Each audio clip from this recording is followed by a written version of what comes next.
Wow. Okay, so it should be fixed now. I'm pretty excited. We're getting ready to talk about severe anxiety. As I said, I hope to goodness gracious that you guys do not experience severe anxiety because your perceptual fields are now pretty narrow. Attention is all over the board. You're into self-preservation. You cannot attend to things. You cannot anticipate. Perceptions are distorted. This is everybody's out to get me kind of behavior. You have feelings of doom and dread. Your sympathetic nervous systems are just kicking it. They're all over it. Confused, purposeless activity. I think of a mom who is in a hospital emergency room because her kids have been in a car accident, and she's just kind of walking around. She doesn't know what to do. She's kind of aimless. She doesn't know who to call. She doesn't know what's going on. So it's real severe anxiety. And to get, in the movies they always say, if somebody has severe anxiety or panic, smack them. It'll reset them. Don't do that. Please don't do that. You need to get them to a calm milieu. So you take them away from all the anxiety. If it's in the emergency room, you take them to a quiet room, possibly the coffee, where they can get some coffee or they can get some water, something to help calm them down. Use very firm, simple instructions. You say, please come with me.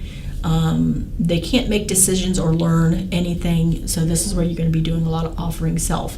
Is there anybody I can call for you? Is there anything I can do to help you? You might use a little guided imagery with them, some deep breathing to kind of take them down off the wall. If all that does not work, if they are so completely gone and they're nearer to panic than they are to moderate anxiety, you might need some medication for them. If you're talking to the mentally ill patient who's about to have a crisis or is having a crisis and you've anticipated it and you've taken them to the calm milieu, you have assisted them to relax, to deep breathe, you've assisted them as much as you can to get control of their situation. Even antipsychotics might be an option at this point. Panic it's really over the top. It's anxiety that's really over the top. Horrible feelings of doom. There is a thing called a panic disorder, and it's panic attacks that last like 15 or 30 minutes. They're little bursts of panic, which the person experiences great emotional fear. I can read this to you, but you can read it yourself. Very, very sensitive to their sympathetic response. Their feelings are exacerbated to the point of they're actually vomiting, or they're actually shaking so hard that they fall down, or it's awful. The nurse has to be calm, and you have to remain with them and remain present with them. And oftentimes, because the perceptual field is here rather than way out here, when you're speaking with them, you have to be right in front of them. If you're over here talking to them, they're not going to hear you. You need to get in front of them, and you need to let them know you're safe. I'm here. Let's sit down. Come with me. So take some deep breaths. You got to try and talk them down. They're emotionally paralyzed. They are, it's an awful, awful experience. Sometimes they can have hallucinations and delusions. They can't speak. They could be immobile, or severe agitation with the shaking. Intelligible sleep, or intelligible speech, and they're not sleeping at all. They may be so over the top that they just have no sense of reality at all. The women in the horror films, they can't move. They just lay there and let the guy kill them. Okay? That's supposed to be, or supposed to look like, panic. Again, don't slap them. We need to treat them with a non-stimulating environment. So it's almost like a crisis situation. It is a crisis situation for the mentally ill. You'll take them to seclusion. Firm, simple directions, medication, and if you need to restrain them, you can restrain them. Okay, and then just don't forget all the rules to restraint with the doctor's orders and the checks and the documentation. Okay, severe anxiety and panic, remain with them, decreased stimuli, low-pitched voice, very calm and very slow, because again, their brain is way out there. Reinforced reality. They may say things like, oh my God, everybody's out to kill me, they're going to kill me. I'm here, you're safe, come with me. If you have to repeat that phrase over and over again, it's okay, do it. Meet their safety needs. You got to set some limits and give them medication if they need it, very much so. There's lots of different anti-anxiety medications. I love talking about medications, so here we go. There are benzodiazepines, antihistamines, non-benzodiazepines, beta blockers, and antidepressants. Most of them work with GABA. They increase serotonin, some norepinephrine, that's just like a side effect. The benzodiazepines, they work with GABA. The main problem with those is they cause physical dependence. On the streets, they call them bennies, and they're still around, and people sell them all the time. Drowsiness, sedation, very poor coordination, impaired memory, clouded sensorium, so they're on downers. This is what it's all about. Like I said, the bad thing about benzodiazepines is it can cause their abuse potential. So you need to be aware of that they might be abusing these, and if they are, then we need to give them a detox. If they are not abusing these and they are prescribed these, like I think my little old lady, I have one who is taking Valium. Her doctor started giving her Valium in the 60s. So yeah, she's an addict. But at the same time, she doesn't use and use and use. She uses it when she needs it. I'm not going to rip her off her Valium. That would just be cruel and unusual punishment. Okay? These are the ones that you have to titrate down. But even then, she's been on it for 50 years, I'm guessing 40 years, something like that. I'm not going to do that to her. An addict, a 20-year-old who is eating Valium like candy, then we're going to detox, and it's going to come down. It's going to be a gentle decline to get them off of them because of the withdrawal symptoms. Can't believe I skipped the rest of the meds. I guess we come back to it here in a little bit, but we'll talk about a few of the other anxiety disorders. Phobias. Phobias are anxiety disorders. I didn't know if you knew that or not, but now you do. Phobias are interesting because they're irrational fears. They really are. I used to have a phobia of heights. I was scared to death of high places. As long as I'm encompassed in something, I'm okay to fly. My daughter, God love her, Gracie, the 15-year-old, she's terrified of elevators. Seriously, we go to St. Rita's, we go to the 8th floor to visit somebody, she's climbing the stairs. Probably why she's in great shape. She doesn't like the elevator. I had to do something called systematic desensitization, and that's what your practitioners and your doctors will use out there to help someone with a phobia.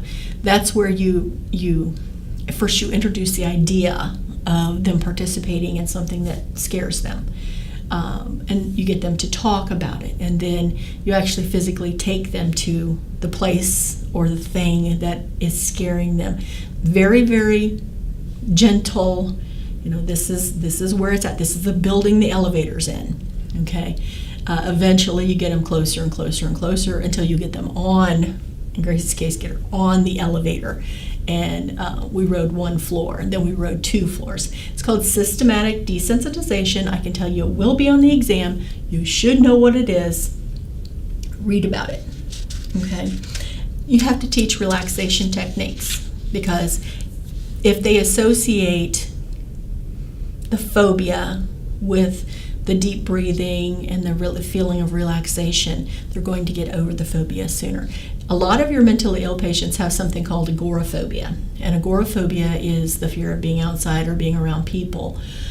So these are the people that kind of are held hostage by themselves in their own home, and that just increases the isolation, which can exacerbate the signs and symptoms of mental illness. So it's kind of a vicious cycle, but just recognize that those two kind of go together.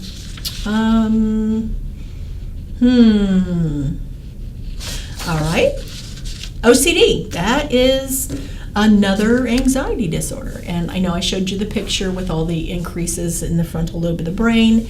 The obsession is recurrent thoughts, images, or impulses. The compulsion is the urge to do certain behaviors. So it's called obsession, compulsion. They have linked in their brain a thought and a behavior, so a stimulus and a response. That's pretty tight tie there.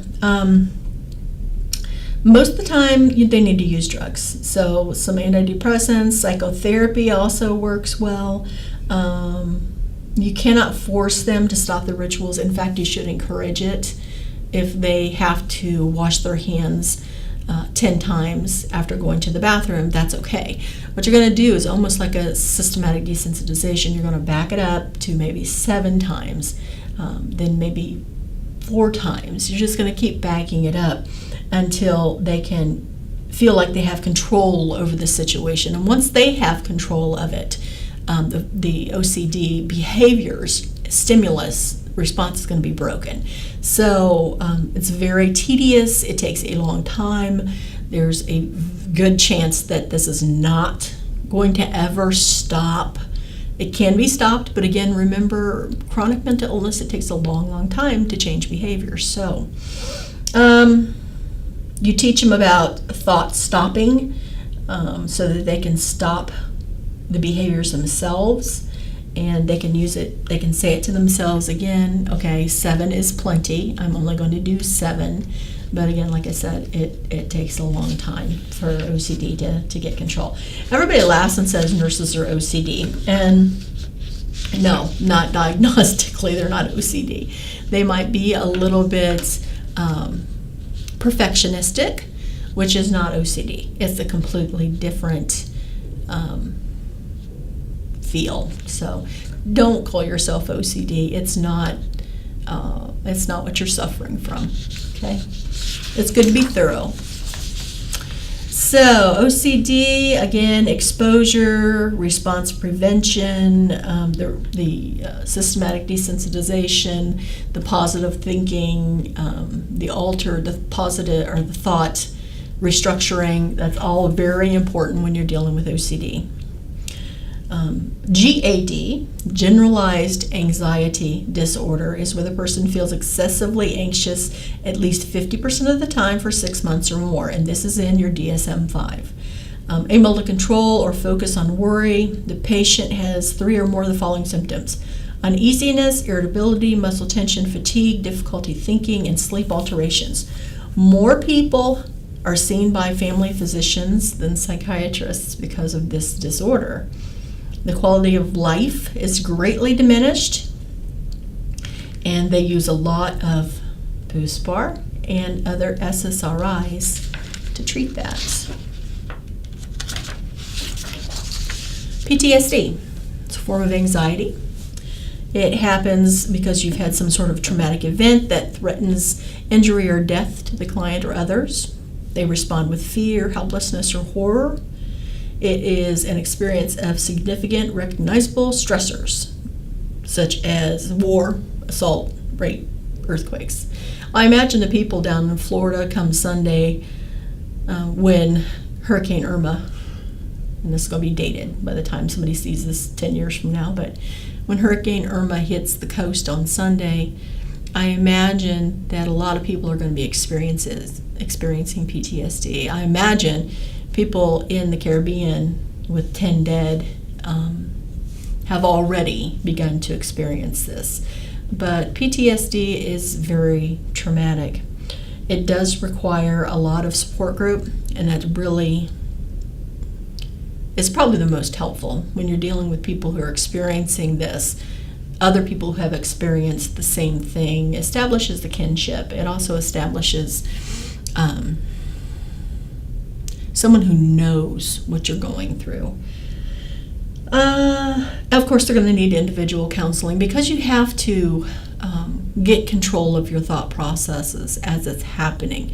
A hypervigilance also develops, I think. I think my mom probably had this after my sister's death. Every time she would see a black Jeep, which is what my brother-in-law drove, she would, if she were riding in the cart with me, I would pick it up. She would freeze, and she would hold her breath. And I realized over time, and I'm pretty sure of it now, is that it was a PTSD reaction to that stressor.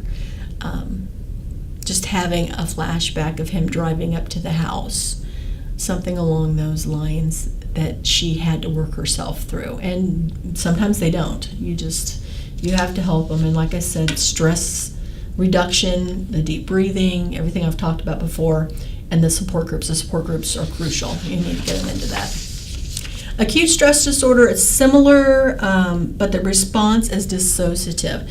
So in other words, the person feels like they are watching themselves. This is your rape victim possibly, who is outside the body, watching the body be attacked and brutalized. They forget some of it, emotional detachment. That's just a stress response. That is not to the severity. Not saying rape is not a very severe problem, but and it could be PTSD even with that. It just depends on their own personal perceptions of it. But you're going to see that more called acute stress disorder in practice, called. Okay, somatoform disorders. Moving on. Somatoform disorders are fun. They kind of branch off of anxiety in a bit. They dovetail with it, which is kind of why I link them together. We have psychosomatic disorders, hysteria, and somatization disorders. Psychosomatic blends your mind and your body. Hysteria, proposed by Freud, where people can't understand their emotions, so they make them part of their body. It's also known, lately as conversion disorder. And then somatization, and that's where you put stress into physical symptoms. So the somatoform disorders, psychosomatic, hysteria, conversion disorder, and somatization disorder are pretty much all somatoform disorders. So for the sake of clarity, I'm only going to concern myself with somatoform disorders. I'm not going to look at each one individually, okay? Somatoform disorders, 3 features. Their symptoms suggest something physical is wrong. So chest pain, stomach pain, headache, so something's wrong. So they go to the emergency room because it's really bad, and they do all the testing that they would normally do, and it all comes back and it's normal. Okay? It comes back, it's normal, it's probably a somatoform disorder. My daughter, before her Spanish test, every time, stomach ache, excruciating pain. She internalizes it's somatoform disorder that she's experiencing. We do deep breathing, we do calming techniques. We've actually gotten to the point where I help her study at least a week in advance before the exams. Not so much anymore with the stomach aches. So just kind of think about that. Somatization's usually pain, GI, sexual problems, pseudoneurological, whereas conversion has a lot to do with sensory, the senses, and motor deficits. And they pretty much they're just flip about it. The nursing student who goes to take the NCLEX, they're so completely stressed out about it. They have this incredible migraine, this blinding migraine they can't see, and they're like, oh, well, I'll just take the NCLEX next week, whatever. Okay, that's la belle indifférence. Somatoform pain disorder, this is where stress manifests as pain. Could be anywhere in the body. Depends on how bad your stress is, on how bad the pain is. Hypochondria, disease conviction or disease phobia. Maybe you think you have cancer because you just studied cancer in adult health, okay? Maybe you found a lump on your shin and you think, oh my gosh, it's sarcoma. That's hypochondria, okay? There's nothing really there, but it comes from stress. Really, it does. Body dysmorphic disorder is a somatoform disorder, and so you get a preoccupation with imagined or exaggerated deficits in the physical appearance. In other words, anorexics see themselves as never too thin. They're always chunky when they look in the mirror. That is body dysmorphic disorder. Okay. Symptoms usually for somatization disorders happen in adolescence and early adulthood, and we put too much pressure on ourselves. We really do, to be perfect. And I think a lot of that comes from what society says we're supposed to look like, ladies. And cut yourself some slack. We're all pretty in our own way, and guys, you are too. It's okay. But for these people, it can be chronic, it can be recurrent, and usually they'll go from clinic to clinic. They see one doctor, he says, it's your stress, get a hold of your stress. Yeah, we checked, troponins are fine. You're not having a heart attack, you're having an anxiety attack, you're having a somatoform reaction to, and they say, oh, the doctor's crazy, I really hurt. And you move on to another doctor. Can they control it? That's the question. Can they control their symptomology? The answer is no. Their body does this. It turns their stress into a physical ailment that they cannot control. Okay, so somatoform disorder in all its many forms is automatic. Okay, they can't control it. They can't just stop it. It takes a long time of intervention to get there. There are some related disorders. There's factitious disorder, there's malingering. Malingering is the insurance fraud people. They maybe fell and got whiplash, and a year later they're still wearing the C-collar and saying they have whiplash. That's malingering. They're false, and usually it's money or some external incentive. Factitious disorders are Munchausen syndrome. That's where somebody is always sick to get attention. They're always sick. And they make themselves sick. They do it on purpose. They drink Clorox. Okay, that's Munchausen syndrome. Munchausen syndrome by proxy is when they give the Clorox to their children. Okay, so they get attention because their kid is sick. Both of those are controllable. They're willful somatoform disorders. Okay, they can control it. The other somatoform disorders, they cannot control. That's the big difference between the two. If it's a true somatization, conversion disorder, and all the forms of it, no control. Malingering, factitious disorder, they do it themselves. They can control that. Okay? The etiology of it, it's internalization of the stress. And there are things called primary gains and secondary gains associated with somatoform disorders, because I'm not going to talk about malingering. I'm not going to talk about factitious disorders. They make me mad because people can control those. So we're going to talk about somatoform disorders. Primary gains get a direct external benefit of being sick to provide relief of the anxiety. It's a direct effect. Okay, husband brings you breakfast in bed because you don't feel good, feel like cooking. Okay, direct effect. Helps to reduce your anxiety, helps to relax you. You feel better in a little bit. The secondary gains, you receive internal or personal benefit from others because one is sick. Okay, maybe I got this mixed up. Getting breakfast in bed from your husband is a secondary gain because you're getting it from him.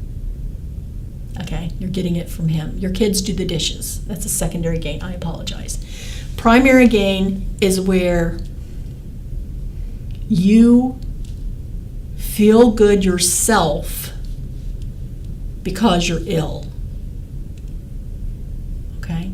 So if it comes from somebody else, it's a secondary. When it comes from internally in yourself, it's primary. It's a primary gain. You feel good because you're sick. Okay? It's kind of weird to think about. but that's the way it is. It depends on how people interpret things. Some people are more somatic than others. Some people are more internalizing than others. If you take everything to heart, I know you guys have probably heard that idiom before, but you're more likely to internalize and have somatic complaints. Treatment is symptom management, antidepressants, pain referral for disorders, and therapy groups. They cannot control how they feel. They can't help it. It's stress that they cannot control. I'm going to keep saying that until you guys understand that is not a willful disorder. Somatoform disorder is not willful. Okay? We treat the symptoms. So if you have a patient who has somatoform disorder and she doesn't want to go for a walk with her husband, and the husband asks you, what should I do about this? You can say, she can't control how she feels, although going for a walk would be in her best interests to help her feel a little bit better. Let me go talk to her, that kind of thing. But the husband is not going to understand. He just thinks she needs to snap out of it. That's not going to happen without therapy, okay? In meds. Assessment, you want to look at the physical status, because we don't rule anything out. You know, if you have somebody coming in and they come in 3 times in 2 weeks and they have chest pain, and you test the tropes the first time and they're fine, test them again next time they come in, because just because it's the same manifestation of symptoms doesn't mean it's not an MI. So every time they come in, you have to run through the whole gamut again. Look at their history, how they feel about their health, their ability to accept it, or their facetiousness with it, and whatever, that kind of thing.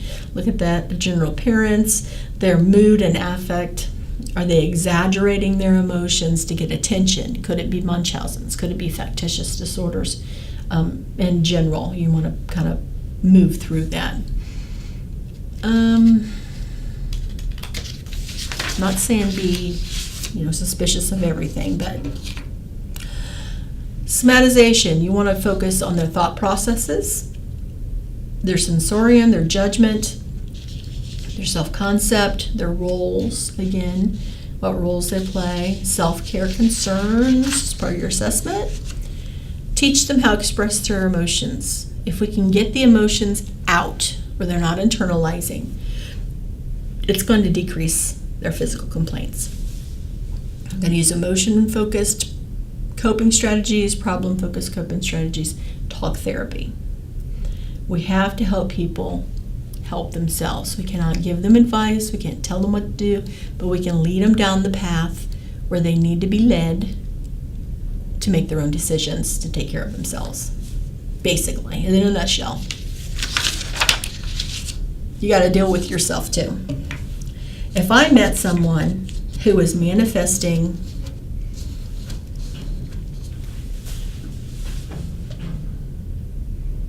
stomach complaints, my daughter, I love her to death, but I have no sympathy for her. Oh my gosh, my tummy hurts, blah, blah, blah. No, you want to get out, taking a Spanish test, and get your butt in gear. I'm a mom, okay? I have limited sympathy for that. If I have a patient who has chronic pain, and it's mainly because they have a bad situation that they are not coping with very well, and they need this extra attention, I'm going to try and help them talk their way through it, okay? You have to deal with your own frustration, though, because they're not going to change overnight. It's not going to happen fast. If you have a small success, maybe the pain goes from a 10 to an 8, you can pat yourself in the back, celebrate that. Understand that the patient could not do better if they just tried, because they can't stop themselves from feeling this way. They can't. And it's sad, but the conversion disorder dealing with your senses is even worse than just a plain somatoform disorder. Okay, and so that is anxiety in all of its many forms. And now we're going to talk about grief. And I know a lot about grief. I spent a lot of time in oncology, and I like this statement It says, nowhere in our professional practice is it more evident that our personal experiences affect the care we give than in the area of death, dying, grief, and loss. Our conscious and unconscious reactions to past experiences have had a profound influence on our past as well as our current reactions. It's essential, therefore, for us to invest time and attention to gain insight to ourselves and our responses to death. Our reactions and thoughts are related to our past experiences, family traditions, religious or spiritual beliefs, and heritage. Knowing ourselves better allows us to assume an attitude of curiosity and interest rather than judgment when talking with someone whose experiences and values are vastly different than our own. Dealing with death and dying, I'll always say it was my best nursing. It was always my best nursing. It's the best nursing care I ever gave. It made me value many different things about people in general and their humanness, and my own frailties and my own humanness in caring with them. I've attended many, many births, and I've attended many, many deaths. And to me, they're the similar experience. There's joy, there's sadness in both. Okay? When you're helping someone who has lost something, and I say something because loss is a general term that can be all-encompassing. It doesn't have to be people. It can be things. It can be expectation. It can be a future that you thought you had. Think about being with this person that you think you're going to spend the rest of your life with, and then they're in a car accident, or they decide they don't want to be with you and they move on. You have to grieve that loss. That loss of that relationship is a loss of expectation for a future, a loss of hope almost, and you have to grieve it. So you need to think about that. Jobs that you've really enjoyed that you've lost because of financial budget cuts, or because you just were snake bit by somebody there and got fired. You have to grieve that loss, and you have to grieve everything associated with that loss. The loss is the absence of a person or thing, whereas mourning is how we respond to it. And people mourn in different ways too. Grief work is the process of letting go of the loss. Okay, so I told you my relations are Melungeon, and it's triracial. It's Native American and African American and Irish. In southeastern Kentucky, and a lot of burial practices and funeral practices down in that part of the state are very old school Melungeon things, like up here. And I've learned and I've adapted, so I appreciate both cultures. But up here, when someone dies, we have a couple of days of visitation.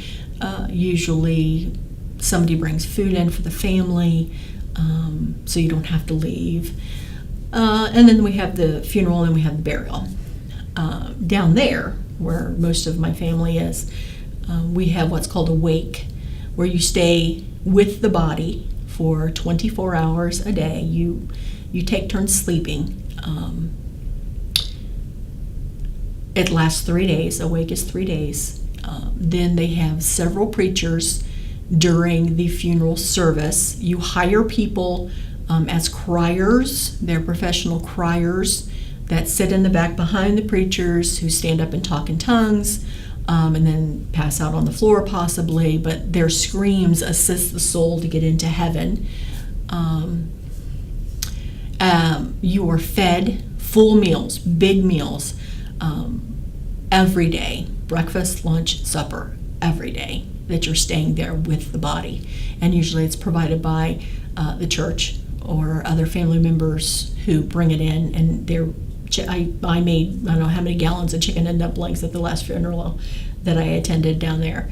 At the end of it, nobody goes to the graveyard.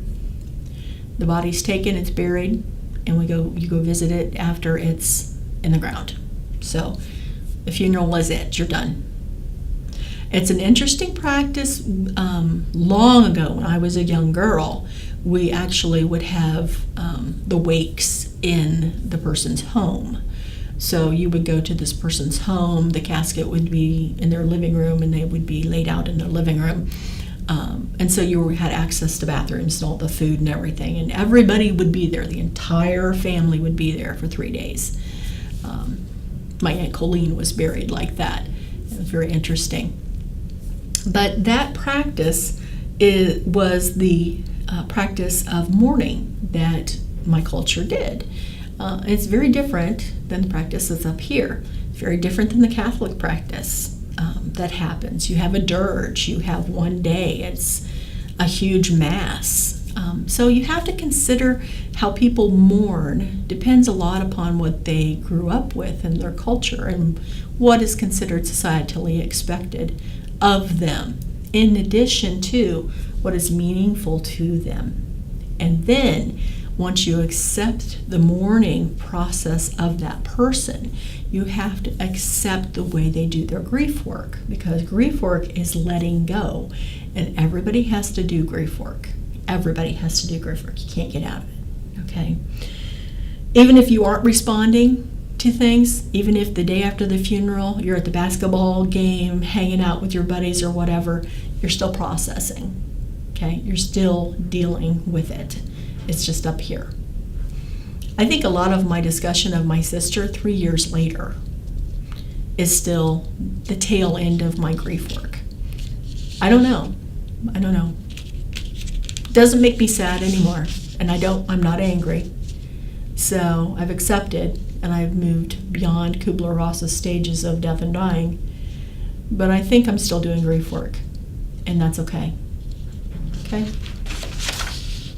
There's types of grief, anticipatory grief. This is, like I said, my husband died in February, but he's been very ill for the past 7 years. End-stage renal disease, heart attack after heart attack, very sick man. And I anticipated his death. It's kind of it's a way the way a person softens the blow when the actual event happens. You've already begun your grief work before the person has even passed. There's normal grief, and again, that depends on what you consider normal, what's acceptable in your society. Unresolved grief, this is someone who just does not get over it. They never enter into their grief work willingly, and so their mourning process continues for years and years and years.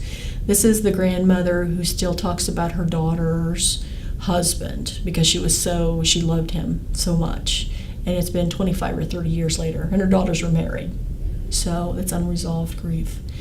Disenfranchised grief is interesting, and you may encounter this. Disenfranchised grief is where the person who is grieving is not part of the unit that is grieving, okay, the franchise that is grieving. I think of, as an example, a man passes away, or he's passing away, he's very ill, he's in the hospital, and his wife and his children and his mom and his dad and everybody are there, and his secretary comes in and she says to you, he and I were having an intimate relationship, we were very, very close. So this woman who's had an affair with the man in the bed who's dying is not part of his group or his family, his franchise. So her grief is classified as disenfranchised grief because she really can't grieve with the others as she would normally be able to do. And it's kind of, they need to grieve too. Even though, maybe societal norms or mores just haven't included those kind of people or those kinds of situations into a normal grief cycle, that woman needs to have time with that dying man alone. She needs to have her time with him also, so she can process and she can move forward through the grief process. Because remember, we're not here to judge. We're here to help everybody be human. And live through this experience and cope with this experience of life as best as we can. Normal grief reactions can be somatic. The person may feel sick. They may say, oh my God, I feel sick, like they're going to vomit. Preoccupation with the deceased. They may feel guilty. They may feel angry. They may have changes in their behavior. They may reorganize their behavior towards a new activity or object. They say, I'm going to go out. Yes, Dad died, but I'm still going to go out. I'm going to go to Las Vegas. Okay, it's just their way. It's a normal grief reaction. It's normal, okay, for people to do that. It's okay. Factors that affect the grieving process. It's the type of death. Was it traumatic? Was it suicide? So that's going to affect how people respond to it. Because if you have someone that you've been friends with for a long time and they go hang themselves, and you say to you're going to say, oh my God, why didn't I see that coming? Why didn't I see that coming? I'm such a terrible friend. What kind of person am I? I'm a horrible person. It's going to delay that grief response. It's going to take more time to move your way through it. Multiple losses. I could not even imagine. World Trade Center. The families that lost maybe mom and dad in the Twin Towers. No, couldn't even imagine the death of a child. That has got to be, some people never get over that. Especially if they don't have any resources around them. Single mom, single dad, maybe. Chronic illness, you can get into a little anticipatory grief with that, with chronic illness, but at the same time, it depends on how long it lasts, the disease process, before they actually pass on your acceptance of reality and moving forward with your own self. So it just depends. There are factors that influence it. We have loss, we have grief, we have mourning. Engel and Kubler-Ross, those are two theorists on death and dying. Engel said pretty much the same thing Kubler-Ross said. She said that there's actually 5 stages of grieving. And I'm sure you guys recognize these or remember these. Write them down, because you'll have to know some of them probably for the exam. I'll let you know which ones. But we have, let's see, here's Engel, Kubler-Ross, help me out. Denial, anger, bargaining, depression, and acceptance. Pretty sure that's the order it goes in. Engel said the same thing. He just said it a different way. Everybody has to go through those phases. Now, not everybody's going to go in the phase 1 through 5 just like that. Sometimes they start at 3, they go back to 1, sometimes they go to 5. You're going to bounce all through there. And it's going to be, as you're doing your grief work, you're never going to settle in one order or one pattern. It's not going to happen. It would be nice if everything happened 1, 2, 3, 4, 5, but it doesn't happen like that. When I have a patient or had a patient who died, I still remember his name was Randy, and he was in his 40s. He lived in the lake, Indian Lake area, Roundhead area. And his wife was so sweet. She would be there every day. And this man was with us for 4 or 5 months before he passed. He was on the floor with us, stayed in the hospital with us, getting chemo and things like that. And when he passed, she was relieved. She was very relieved. His best friend was angry that more couldn't have been done. Surely there was more that could be done. His sons refused to believe that he was gone. It was really, they were just, because they weren't close and they didn't visit frequently. When they did come, it was within hours that he had passed, and they felt they had more time, so they were in complete denial.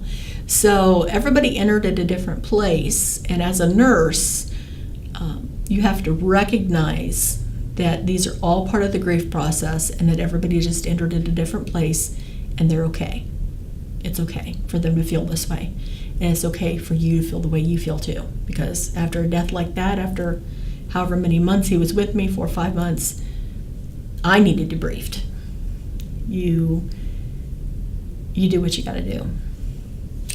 Interventions, you have to help the patients or their significant others accept the loss.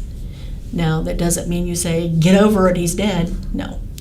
You encourage them to talk about the person with you or with themselves. Help them get to the pain. You're going to be offering yourself, but you need to know where the boundaries are with this patient. Now I'm going to tell you how I screwed up. I had a patient, this is one of my very last oncology patient, and her name was Helen.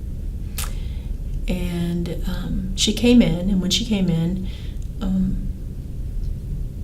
she's a sweet lady. When she came in, she had been to her sister's in Florida. And I still remember this distinctly. They had been out on the beach drinking mudslides. Helen was celebrating her final divorce. She had like 13 children, and her youngest was, she was 70, and her youngest was, I want to say 25. So, yeah, her youngest was like 25, maybe 30, because she was 70. And they had been celebrating, and the husband had beat her the whole marriage. You know, he had just been horrible to her the whole marriage. And so she was finally away from him. She divorced him. And she was drinking mudslides on the beach with her sister, and she went into like the showers, like they have at the ocean, and she was showering off, and a shampoo bottle fell off, and it hit her on the shoulder, and 3 weeks later, she still had the huge bruise. So she went to see her doctor, and her doctor did some blood tests, obviously, and diagnosed her with chronic myelogenic leukemia. And so she got an oncologist, and she ended up on my floor for her chemo. Helen was a one-on-one, and since I was full-time and I was days, I was the one-on-one. And I spent, I don't know how long she was with us. It seemed like a year. I know it wasn't quite a year, but it seemed like it must have been a year. But we would do the chemo, and she would get sick. She taught me things. She taught me how to make milk toast. If you don't know how to make milk toast, you ought to learn how to make milk toast, because it really is the only thing somebody with post-chemo nausea and vomiting can keep down, and she did. Kept some calories on her. She lost all her hair, so out of mischief, she and I would like put on, when she was neutropenic, we would put on the surgical caps. She had her gown on. She was only 5 foot nothing and so thin from the chemo. And we would put on the surgical masks because she was neutropenic, and if she was going to come out of her room, we can't go anywhere without a mask or she would get sick. But we would sneak down to the business offices. I can't remember what one of the students called that, the carpet people. We would sneak down to their offices, the business offices, and we'd steal their candy out of the bitter jars, and we go up to the 8th floor. I worked at Memorial, and we stand there at the glass, and we look out over the city, and she gave me a lot of good advice about things. Here I am, in my late 20s, early 30s, and she would tell me about men and how to pick a good one. And she would tell me all sorts of stories. She was just a wonderful person. And she was my only patient, so if I had her with me, I was cool, right? They would call us overhead, Jackie, bring Helen back to the floor, doctor's here.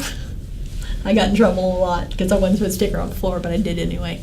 Because, people got to have a quality of life.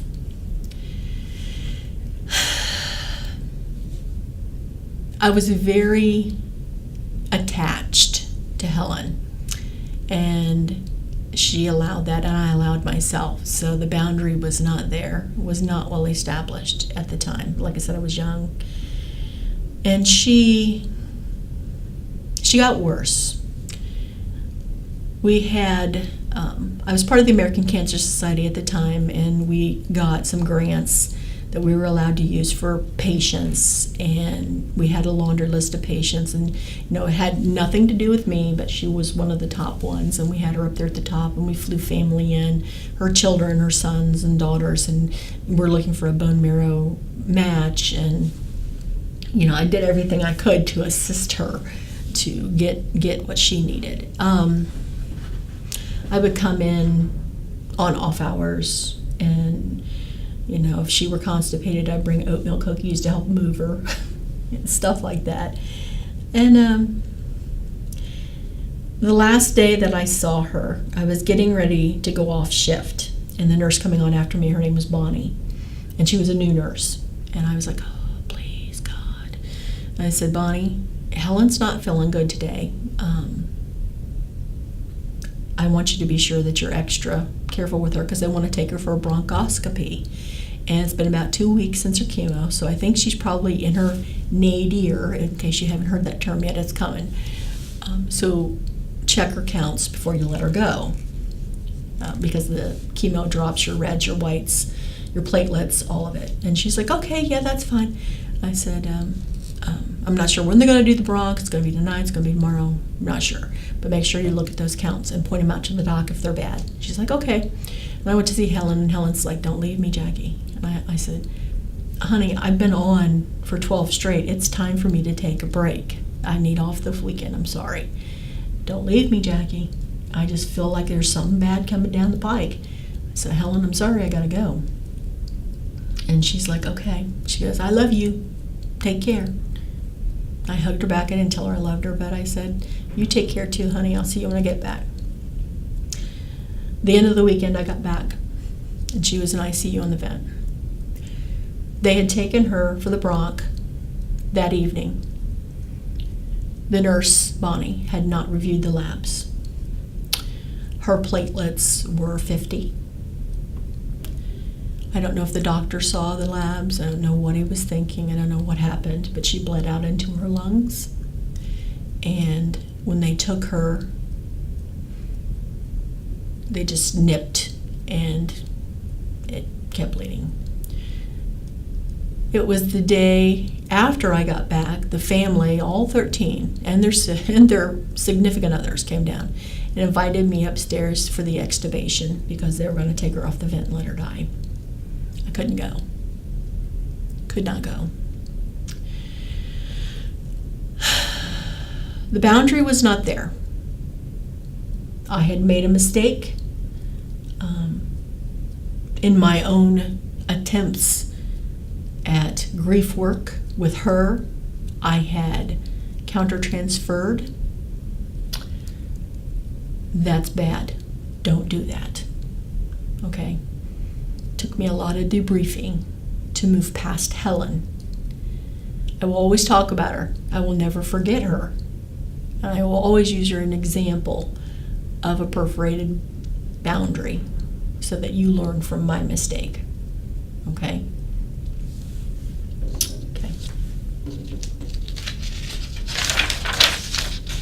Nursing interventions in grief. What can we do? What should we do if your patient is grieving a loss of themselves, or the family is grieving a loss of a loved one, or a relationship, or a job? What can we do? We need to be active. We need to be listening. Therapeutic touch is good.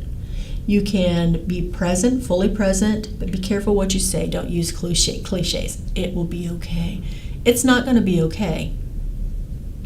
If they want to talk about death and dying, if they want to talk about their plans after they die, they want you to write down something for them, like the music they want played at their funeral. Do it. It's fine. You're the only person maybe they can talk to about these things. Maybe they can't talk to their children about what they want for their funeral, but they can tell you, and you can write it down, and you can lead them to an acceptance using therapeutic communication. Tell me more about how you feel about this. How do you feel about dying? How do you feel about the end of your life? Sometimes people need support groups. Spiritual care is always a good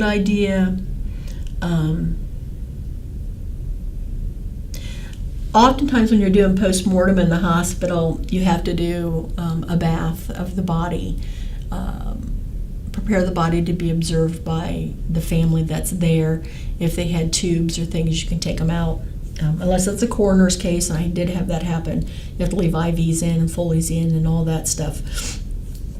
But you want to make them look as comfortable as possible for the family to begin their grief work. Okay. Let's see.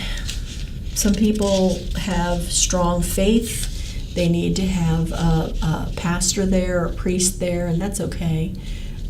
Encourage it. They have hospitality trays. Sometimes if you have families that practice the wake, I don't want to call it a wake, but practice being with the body or being with the person at the point of death for a day or two prior to, the day of.